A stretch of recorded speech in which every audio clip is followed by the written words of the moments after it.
지난 주일에 가을학기 제자훈련 바이블 아카데미와 마두아이저 개강 예배가 있었습니다. 예배를 드리는 중에 제 마음에 드는 생각이, 그동안 우리가 갖가지 제자훈련 프로그램을 가지고 시행해 왔지만 그 많은 훈련 프로그램들이 과연 우리를 얼마나 변화시켰는가? 그 훈련으로 인해서 우리는 과연 변화되었으며 또 변하고 있는가? 그런 제자 훈련들을 경험하면서 과연 우리의 모습은 진일보하고 있는 것인가? 이런 생각을 했습니다. 여러분, 이스라엘의 문제가 무엇인지 아십니까? 바뀌지 않는다는 것입니다. 변하지 않더라는 것입니다. 사사기 1장이나 사사기 10장으로 넘어왔음에도 불구하고 이스라엘은 조금도 바뀌지 않더라는 것입니다. 오늘 본문은 어떻게 시작되고 있습니까? 이스라엘 자손이 다시 여호와의 목전에 악을 행하여, 이스라엘 자손이 다시 여호와의 목전에 악을 행하여, 다시 악을 행합니다. 어떤 악입니까? 하나님을 떠나 우상을 섬기는 악입니다. 1장에도 있었고 2장에도 있었고 3장, 4장, 10장에도 똑같이 반복되는 것입니다. 조금도 바뀌지 않은 것입니다. 그런데 이전과 바뀐 것이 하나 있다면 이제는 7 신들을 섬기더라는 것입니다. 바알, 아스타롯, 아람, 시돈, 모압, 암몬, 블레셋 사람들이 섬기는 신들까지 이스라엘 백성들이 다 섬기더라는 것이죠. 예전에는 가나안의 신들만 섬겼습니다. 그런데 이번에는 동서남북 사방 온 나라들에서 온갖 잡신들을 다 끌어들여서 섬기고 있더라는 것입니다. 여러분, 참 이해 안 되죠? 사람이 한 가지 외에 다른 일을 잘하기가 쉽지 않습니다. 우리는 하나님 한 분만 섬기는 것도 사실은 벅찹니다. 주일에 한 번 나와서 예배 드리는 것도 너무 힘들다고 말합니다. 좀 쉬고 싶다고 말하고 당분간 연락하지 말아달라고 말하는 분들이 있습니다. 그런데 도대체 이스라엘은 무슨 힘이 남아 돌아서 온 잡신들을 다 이렇게 섬기고 있는 것일까요? 무슨 힘일까? 성경은 우상 숭배의 결과를 무엇이라고 말씀합니까? 7절에서 9절 말씀 보면 여호와께서 이스라엘에게 진노하사 블레셋 사람들의 손과 암몬 자손들의 손에 그들을 파심해 그 해에 그들이 요단강 저쪽 길앗에 있는 아모리 족속의 땅에 있는 모든 이스라엘 자손을 쳤으며 18해 동안 억압하였더라. 암몬 자손이 또 요단을 건너서 유다와 베냐민과 에브라임 족속과 싸움으로 이스라엘의 권고가 심하였더라 했습니다. 우상 숭배의 결과는 하나님의 진노를 사서 다른 민족의 손에 팔리는 것입니다. 그 압제 속에 들어가는 것입니다. 지금까지 하나님이 이스라엘을 한 나라의 압제 아래 놓이게 하셨다면 이번에는 블레셋과 암몬 이 두 민족 사이에서 압제받게 하셨습니다. 그러니까 이전보다 훨씬 고통이 가중됐다고 볼 수 있겠죠. 그러자 이번에도 이스라엘은 하나님께 부르짖습니다. 이스라엘 자손이 여호와께 부르짖어 이르되 우리가 우리 하나님을 버리고 바알들을 섬김으로 주께 범죄하였나이다. 이스라엘은 자신들이 당하는 고통이 무엇인지를 알았습니다. 하나님을 버리고 우상을 섬겼기 때문인 것을 알고 하나님께 부르짖어 회개합니다. 여러분, 하나님은 부르짖는 자를 만나주십니다. 고통을 느끼며 회개하는 사람, 죄 때문에 자신의 마음이 아파서 하나님께 가까이 하는 사람을 하나님은 가까이 해주시는 것입니다. 하나님이 아무리 진노하셔도 진심으로 회개하는 사람을 하나님은 불쌍히 여겨주십니다. 그러나 이번에는 하나님이 응답하지 않으십니다. 이스라엘이 부르짖어 회개했음에도 불구하고 하나님은 응답하지 않으시고 등을 돌려버리십니다. 하나님 말씀하시죠. 그동안 내가 애굽, 암몬, 블레셋, 시돈, 아말렉, 마온의 손에서 너희들을 건져내 주었거늘 너희가 부르짖을 때마다 내가 너희를 건져내 주었거늘 어찌하여 너희가 또 다시 나를 버리고 다른 신들을 섬길 수 있느냐? 이제 나는 너희들 모른다. 너희가 택한 신들에게나 가서 부르짖어 보아라. 너희가 고통 중에서 답답하다면 너희가 좋아 택한 그 신들에게 가서 너희들이 부르짖어 보아라고 하나님께서 말씀하십니다. 여러분, 하나님 마음이 얼마나 아프셨으면 하나님께서 이렇게 모진 말씀을 하시는 것일까요?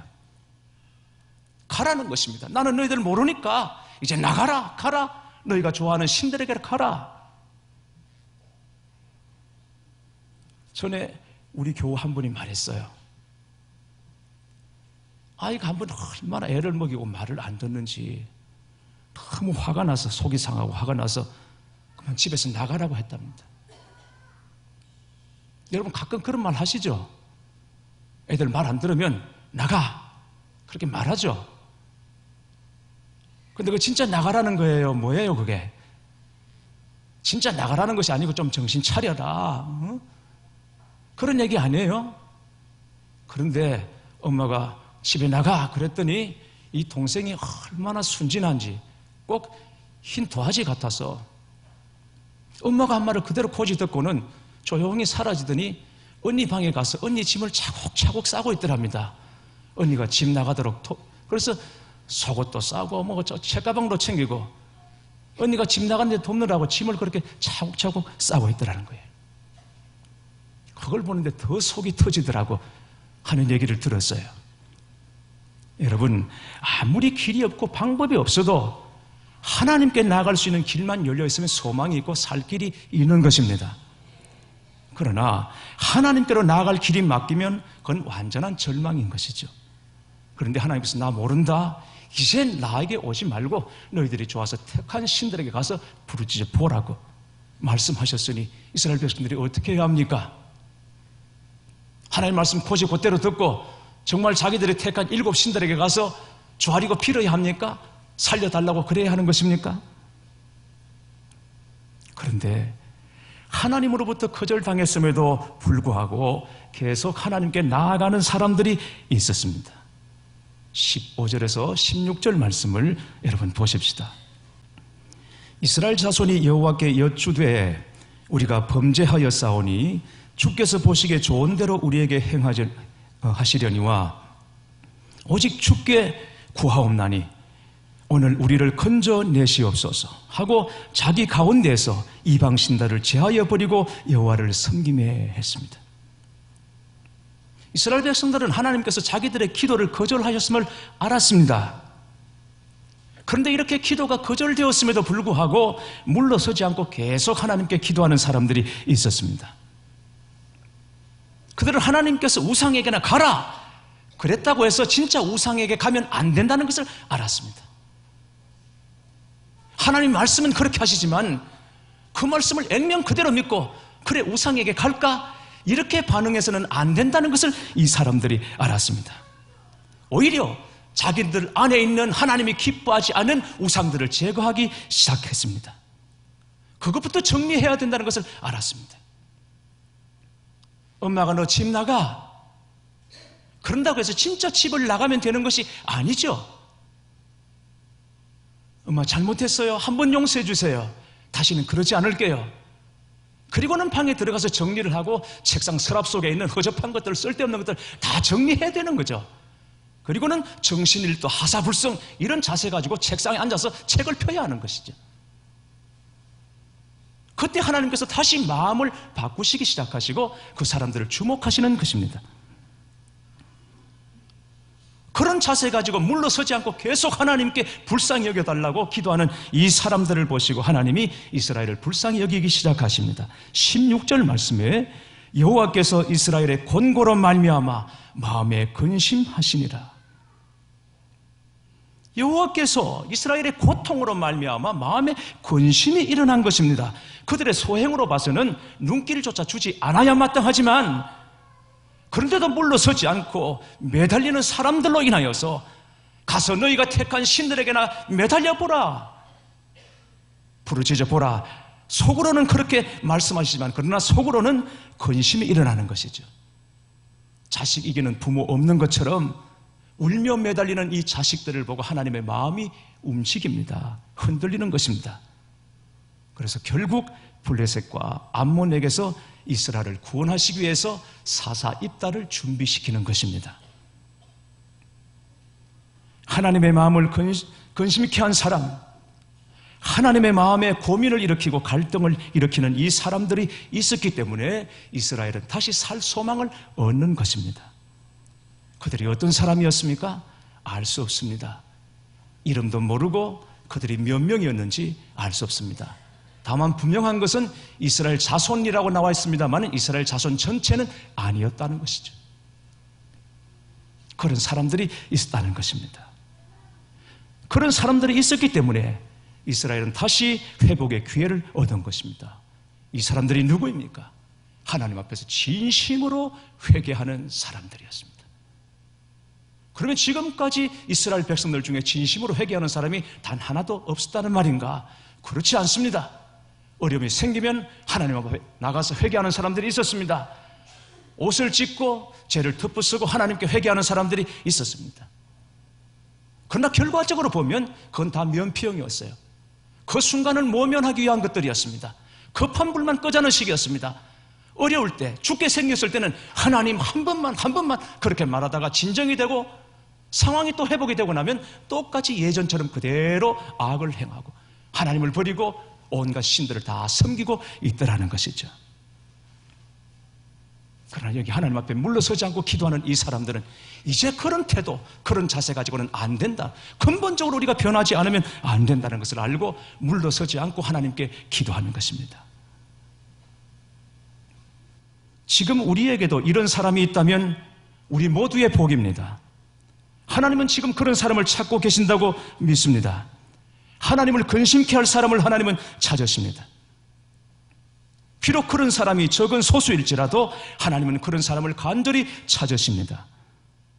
여러분, 소돔과 고모라 성이 멸망당할 때 하나님께서 그 성에서 찾으신 사람은 그 성 주민 전체가 아니었습니다.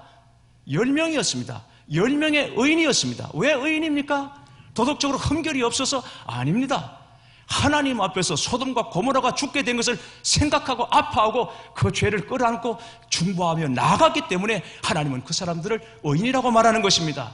누가 의인입니까? 주님 앞에 회개하는 사람이 의인인 것이죠. 그런데 소돔과 고모라 성에 주님 앞에 진심으로 회개하는 10명을 찾기 쉽지 않다는 것이죠. 에스겔 22장 30절에 하나님께서 이렇게 탄식하십니다. 이 땅을 위하여 성을 쌓으며 성 무너진 데를 막아서서 나로 하여금 멸하지 못하게 할 사람을 내가 그 가운데서 찾다가 찾지 못하였으므로 나라의 성이 무너지게 되었어요. 다 망하게 되었어요. 그런데 그 성이 무너지지 못하도록 하나님 앞에서 기도로 막아서는 사람 찾고 찾아도 쉽지 않더라, 없더라, 이겁니다. 여러분, 지금 이 나라가 어째서 이 지경이 됐나? 이게 지금 제대로 된 나라인가? 탄식하는 목소리가 하늘을 찌르고 있습니다. 그야말로 이 나라 곳곳에서 모든 분야에서 성이 무너져 내리는 소리가 들립니다. 그런데 이럴 때 이 민족의 성 무너진 데를 막아서서 하나님 앞에 나아가 기도할 사람은 얼마나 될까요? 지금 조국 교회가 백척한 데에 서 있는 것처럼 위기라고 말하고 있습니다. 모두가 어렵다 하는 이때에 정말 교회를 위해서 끌어안고 하나님 앞에 기도할 만한 사람은 과연 얼마나 될까요? 성도들이 다른 것은 다 하고 살면서도 무릎으로 주님께 나아가는 일만 모르고 산다면 그런 우리의 모습을 하나님 앞에 어떻게 설명해야 하겠습니까? 어느 원로 목사님이 은퇴하시면서 공개적으로 회개를 하셨다고 합니다. 그것은 회개에 대한 설교를 많이 하지 못했다는 것 때문입니다. 그러나 사실 그분을 아는 분들은 그 어떤 설교자보다도 회개와 참된 그리스도인의 삶에 대해서 타협이 없는 설교를 늘 해오셨다는 것이죠. 그런데도 현역에 있을 때 은퇴하기 전에 더 많이 회개를 애치지 못한 것이 평생의 아쉬움이 된다라고 말했다는 것입니다. 그러나 여러분, 그렇게 하는 것이 과연 말처럼 쉬운 일일까? 여러분 한번 생각해 보십시오. 여러분이 교회 오실 때마다 회개하십시오. 깨어나십시오. 여러분 정신 차리십시오. 이렇게 말한다면 여러분 좋으시겠습니까? 아마 누구나 다 마음이 불편하실 것입니다. 교회가 여기밖에 없나? 이런 생각이 속에서 다 일어날 것입니다. 그러나 여러분, 우리 교회가 아니면 다른 교회에서라도 들어야 할 메시지입니다. 회개하라는 메시지 말입니다. 왜냐하면 회개하라는 말씀은 교회가 아니면 세상 그 어디에서도 들을 수 없는 메시지이기 때문인 것입니다. 그런데 지금은 자꾸 다른 방향으로 가려고 합니다. 회개 없이 신앙생활을 하려고 하고, 그저 부담 없이 힘 좀 안 쓰고 좀 편안하게, 어떻게 하면 좀 더 재미있게. 왜? 지금 사람들의 관심이 거기에 있으니까 소비자의 관심을 사로잡아야 한다는 식으로 자꾸 그렇게 가려고 하는 것입니다. 이런 거짓말에 교회가 속아서 장단 맞추고 깨춤 추다가 맛도 잃고 빛도 잃고, 그러다가 결국은 여러분 밝히게 되지 않겠어요? 세상에 밟히지 않겠어요, 여러분? 교회가 뭐예요? 사람들 비위 맞추는 데예요? 아닙니다. 교회는 하나님 비위 맞추는 데인 것입니다. 교회가 자아 실현의 현장입니까? 여러분 그렇게 해보십시오. 다 자아가 살아서 펄떡거리면서 말하고 싶은 대로 다 하고 행동해 보십시오. 그렇게 행해보시면 결국은 여러분 사사시대나 다를 것이 하나도 없습니다. 백성들이 자기 소견에 옳은 대로 행했던 사사시대나 조금 더 다를 것이 없는 것이죠. 복음 아닌 것을 복음인 것처럼 가장하고 진리 아닌 목소리들이 힘을 얻기 시작하면 우리 영혼은 다 죽는 거예요. 예수님의 제자라고 하면 다른 거 없습니다. 그냥 주님이 하신 대로 할 것 하면 되는 것 가지고 주님이 안 하신 것을 자꾸 하려고 하니까 여러분 이게 문제인 것입니다. 예수님의 삶이 복잡했습니까? 단순했죠. 말씀 전하고 기도하고 그리고 사랑으로 세상을 섬기신 것입니다. 그런데 그 알짜는 다 빼먹고 세상에서 하는 것 교회에서도 하려고 그대로 흉내내다 보면 이 세상 온갖 잡신을 다 끌어와서 섬기는 것과 여러분 뭐가 다르겠습니까? 뭐가 우리가 다르겠습니까? 에스라 4장을 보니까 여러분도 지난주에 이 말씀 큐티 하셨죠? 에스라 4장을 보니까 바벨론 포로들이 고국으로 돌아왔습니다. 바사의 고레스 왕이 다시 고토로 돌아가는 칙령을 내렸어요. 이 귀한 자들이 다시 돌아와서 성전 건축을 하는데, 근데 그 성전 건축을 방해하는 자들이 다가왔습니다. 우상 숭배자들, 딴 곳에서 이주해 온 사람들. 이 사람들이 성전 건축을 방해합니다. 어떻게 방해합니까? 우리도 같이 도울게. 너희들이 성전 짓는 거 우리도 같이 지을게 했습니다. 근데 여러분 귀한 민들은 그걸 딱 거절하고 말았습니다. 왜? 그들의 속셈과 저희를 알고 있기 때문입니다. 결국은 도우려고 하는 것이 아니라 성전 건축 방해하려는 것을 알았던 것이죠. 그래서 거절했습니다. 아니나 다를까 무서운 방해와 함께 바사 관리들에게 뇌물을 줘가면서 성전 공사를 중단시키고 말았습니다. 우리 생각 같아서는 좀 봐주면 되죠. 그건 뭐 문제입니까, 여러분? 성전 짓는데 그 사람들 돕겠다 그러면 좀 비중이 덜한데 바깥 공사 같은 거 맡겨놓으면 되는 것이죠. 나중에 문제가 생겨도 또 다시 고치면 되는 그런 정도 이 사람들에게 맡겨서 싸우지 않는 게 좋지 않겠어요, 여러분? 그래서 성전 공사가 진행되는 것이 좋지 않겠습니까? 그런데 여러분 귀한 자들은 그거 허용하지 않았어요. 왠 줄 아세요? 그렇게 지어봤자 그건 하나님의 집이 안 되는 겁니다. 결국 그냥 사람의 집이 되는 것이죠. 그래서 성전 공사 중단되고 싸움이 있음에도 불구하고 정통성과 정체성과 이 신앙의 순수를 지키기 위해서 결국은 거절하고 싸우는 길을 택했던 것입니다. 교회 여러분, 교회는 본질적으로 싸우는 곳이에요. 죄와 싸우고 자아와 싸우고 믿음의 정체성과 복음의 순수성을 지키기 위해서 싸우고 교회에 허락하신 사명을 위해서 싸우는 공동체인 것입니다. 교회는 싸우면서 강해지고 성도는 싸우면서 회복되는 것입니다. 그냥 물러나 있다고 회복되는 것이 아닙니다. 어려움이 생기면 기도하고 뚫고 나가고 넘어야 회복이 되는 것입니다. 뒤로 물러나 있어서는 절대 회복이 없습니다. 교회는 싸우는 중에 강합니다. 세상을 이길 힘을 얻는 것입니다. 그냥 비축되는 것이 아니라 이 말인 것입니다. 여러분 분명히 아셔야 합니다. 비록 소수랄지라도 이 비밀을 아는 자가 바로 저와 여러분이 될 수 있기를 축복합니다.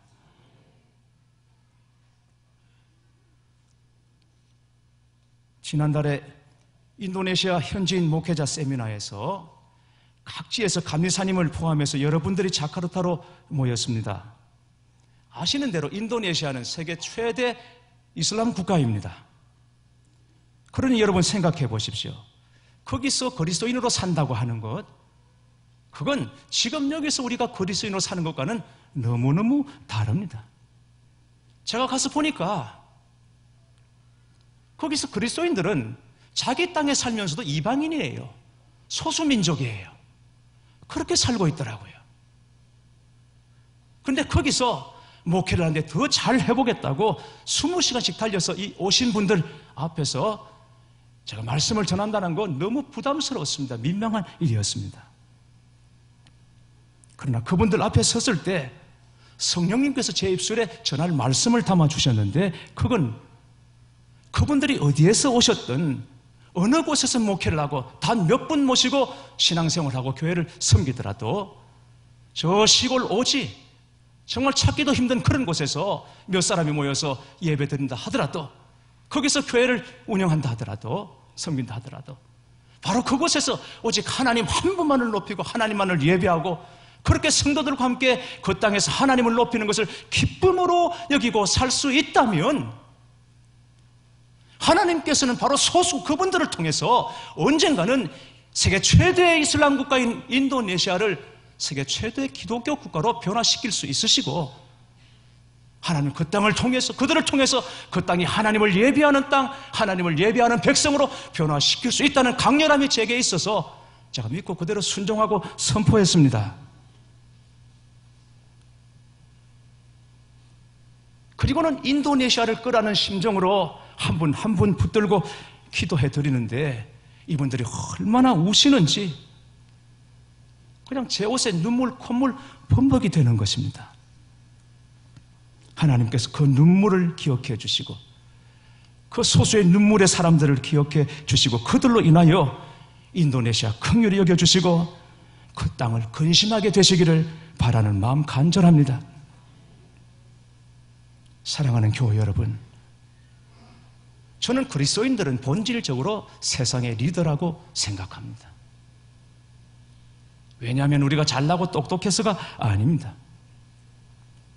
여러분 생각해 보십시오. 길을 모르는 곳에는 길을 아는 사람이 앞장서고 리더가 되는 것입니다. 그리스도인은 길을 아는 사람입니다. 왜?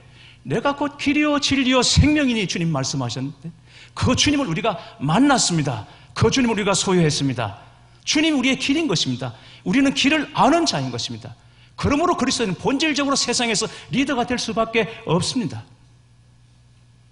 여러분 보실 때 여러분의 아이들이 아무것도 아닌 것 같고 철없는 것 같고 속도 없는 것 같지만, 그러나 이 아이들이 세상에 나가면 리더가 되는 거예요. 반장, 부반장이 되어서 리더가 되는 것이 아닙니다. 왜 아이들이 리더가 되는 것입니까? 어두운 곳에서는 빛 하나 있으면 리더가 되는 것입니다. 빛 있는 곳으로 다 모이게 되는 것입니다. 캄캄한 밤에 누구를 따라가겠습니까? 촛불 하나라도 빛을 가지고 있는 사람을 따라가게 되는 것입니다. 예수님은 생명의 참빛인 것입니다. 우리 아이들이 인격적으로 참빛인 주님을 믿고 섬기고 동행한다면 어디에서나 리더가 되는 것이죠. 그래서 그리스도인은 본질적으로 리더라고 말씀드리는 것입니다. 그래서 우리가 깨어 있어야 하고 주님 앞에 머물러 있어야 하는 것입니다. 참 믿음, 진짜 믿음이 휴게지는 이 세상에서 믿음의 정체성과 피 묻은 십자가 복음, 이 순수성을 지키기 위해 씨름하고 이 세상을 끌어안고 하나님 앞에 머물러 있어 기도하는 사람, 그런 사람이 되어야 합니다. 그런 사람들로 말미암아 하나님은 오늘 우리의 현실을 다시 바라보시고 근심하시고 회복시켜 주시고 다시 살 길을 열어주실 줄 믿습니다. 세상이 완전히 망하게 되었어도 하나님을 근심케 한 이스라엘 사람들, 이 자손들 있었던 것처럼 오늘 저와 여러분이 하나님을 근심케 하는 사람, 하나님의 마음을 움직이는 사람, 그런 믿음의 사람이 될 수 있기를 주님의 이름으로 축원합니다.